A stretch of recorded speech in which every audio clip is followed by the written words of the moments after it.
I suppose one of the elements of how attractive a theme is how far along the adoption curve of AI we actually are.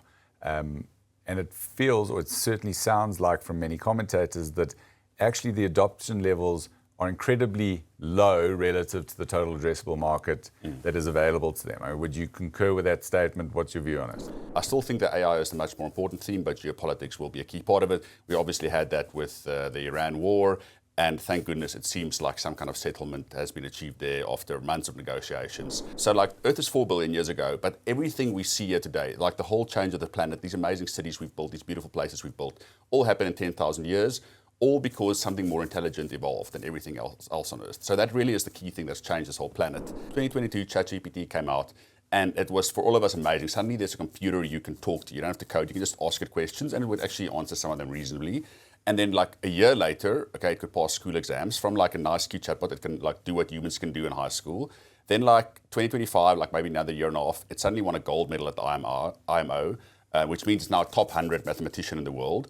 And then like this year, it passed the best coder in the world, and it's solving unsolved math problems, so it's also passed the best mathematician. The largest 3 software companies started in the last 10 years was like Databricks, Snowflake, and Palantir. They ended 2025 with like $10 billion of combined revenue. That's with each of them having thousands of salespeople. Over 10 years, they built up that revenue.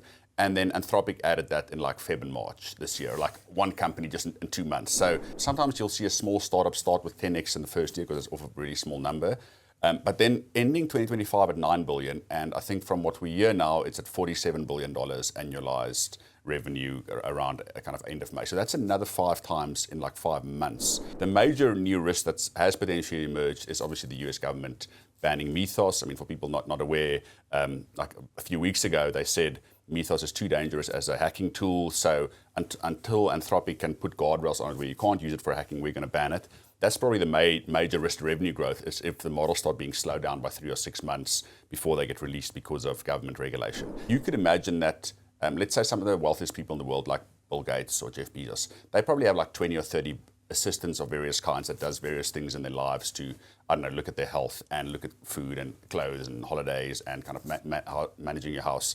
I think with AI agents in 3 or 5 years, like pretty much everyone is going to have 20 agents doing whatever they want for them. The key to understanding this debate is this concept of recursive self-improvement, which is like you read about this in the sci-fi books and it's nice, but you don't think it's ever going to be real. And like a lot of the stuff in the sci-fi books is suddenly quite topical. So what recursive self-improvement is the AI model becomes good enough that it can largely make the next version of itself. So it's good enough that it can write the code to improve itself to become smarter. And then obviously that smarter one can even faster write the code to improve itself. And this really was kind of this fanciful kind of thought experiment many years ago in the sci-fi novels. But what's clearly happening in Anthropic right now is the moment they got agentic coding towards the end of last year, I think most of their coders right now don't write code anymore.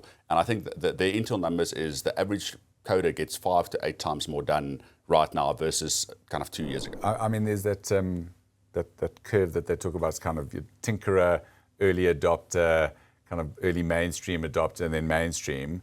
And this sounds essentially like we're still in the tinkerer phase of this part, where it's actually driven by a small number of people who are, and I mean, it does feel that way as well, right? Because when you are utilizing it, when you are learning about it, there's no obvious way to go out and learn how to utilize Claude effectively. I mean, you can't trolling various people on X or whatever to get the best advice. Gold prices spike, miners decide to bring on new mines because it makes sense, but the time frame to get to that is quite a long period of time.